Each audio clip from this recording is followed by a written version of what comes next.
ॐ अज्ञानतिमिरान्धस्य ज्ञानाञ्जनशलाकया चक्षुरुन्मिलितं येन तस्मै श्रीगुरवे नमः। श्रीचैतन्यमनोभीष्टं स्थापितं येन भूतले स्वयं रूपं कदा मह्यं ददाति स्वपदान्तिकं।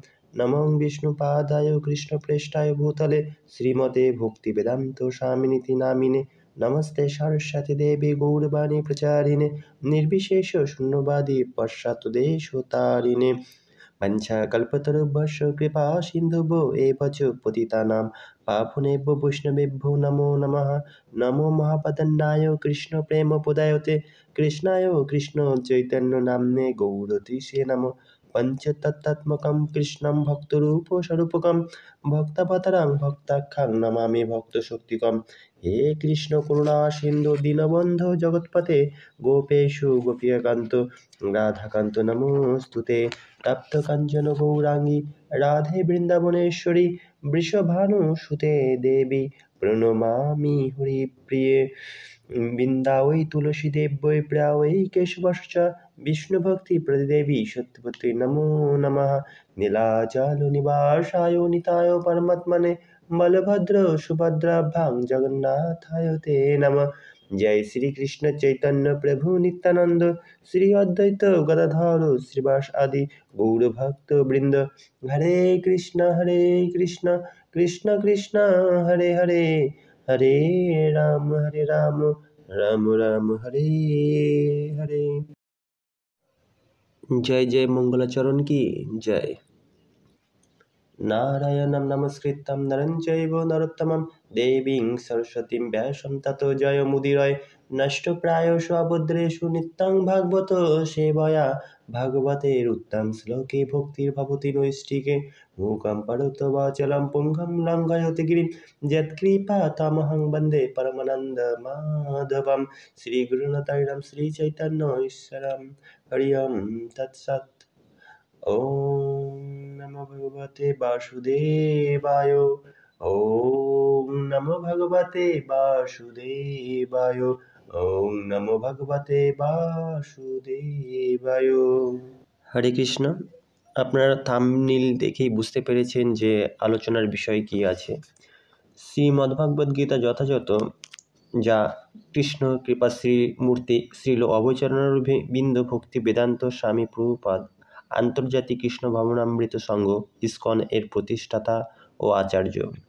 তিনি যে শ্রীমদ্ভগবদ্গীতা যথাযথ অনুবাদ করেছেন সেই অনুবাদে যে সমস্ত তাৎপর্য রয়েছে সেই তাৎপর্য এখানে আমরা আলোচনা করব।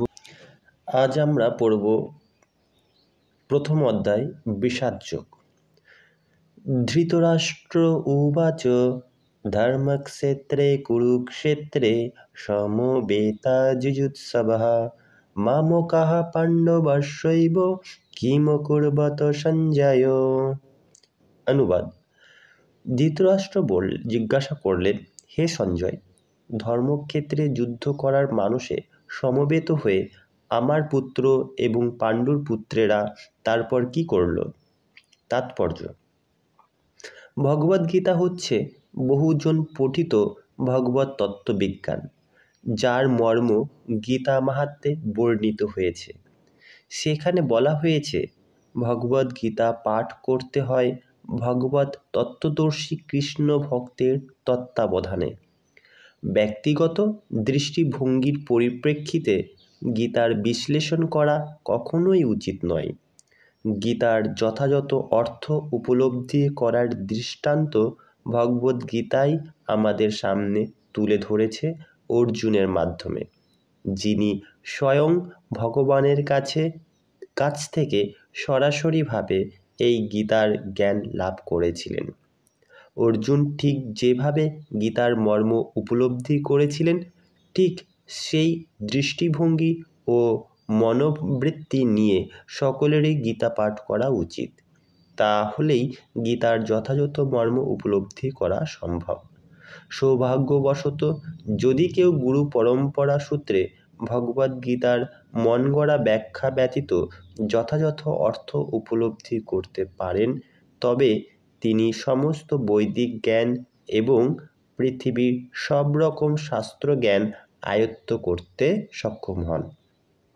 ভগবদ্গীতা পড়ার সময় আমরা দেখি অন্য সমস্ত শাস্ত্রে যা কিছু আছে তা সবই ভগবদ্গীতায় আছে। উপরন্তু ভগবদ্গীতায় এমন অনেক তত্ত্ব আছে যা আর কোথাও নেই। এটি হচ্ছে গীতার মাহাত্ম্য এবং এই জন্যই গীতাকে সর্বশ্রেষ্ঠ শাস্ত্র বলে অভিহিত করা হয়। গীতা হচ্ছে পরম তত্ত্বদর্শন, কারণ পরমেশ্বর ভগবান শ্রীকৃষ্ণ নিজে এই জ্ঞান দান করে গেছেন। মহাভারতে বর্ণিত ধৃতরাষ্ট্র ও সঞ্জয়ের আলোচনার বিষয়বস্তু হচ্ছে ভগবদ্গীতার মহৎ তত্ত্বদর্শনের মূল উপাদান। এখানে আমরা জানতে পারি যে এই মহৎ তত্ত্বদর্শন প্রকাশিত হয়েছিল কুরুক্ষেত্রের রণাঙ্গনে, যা সুপ্রাচীন বৈদিক সভ্যতার সময় থেকেই পবিত্র তীর্থস্থান রূপে খ্যাত।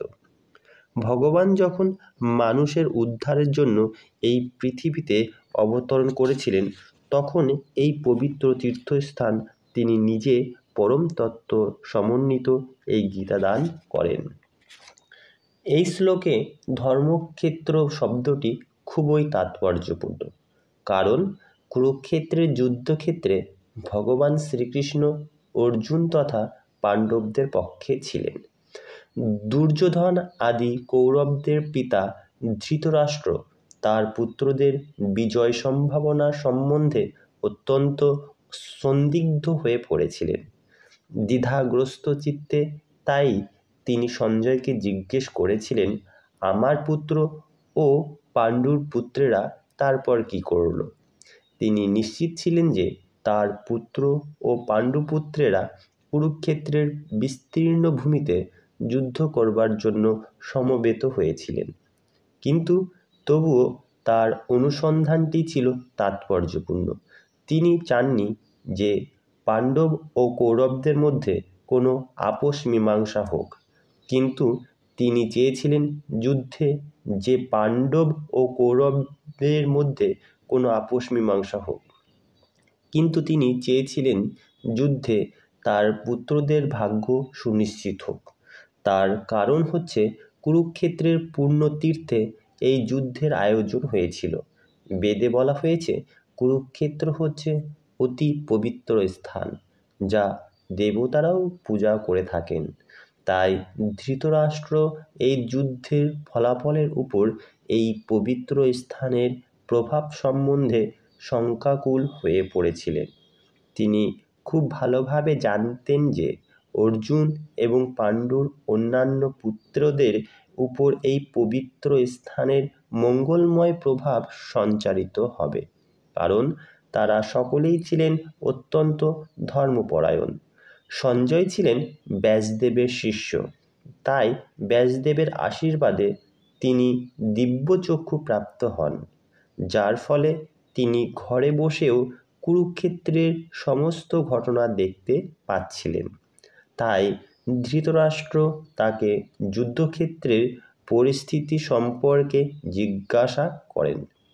পাণ্ডবেরা এবং ধৃতরাষ্ট্রের পুত্রেরা ছিলেন একই বংশজাত, কিন্তু ধৃতরাষ্ট্রের মনোভাব এখানে প্রকাশ পেয়েছে।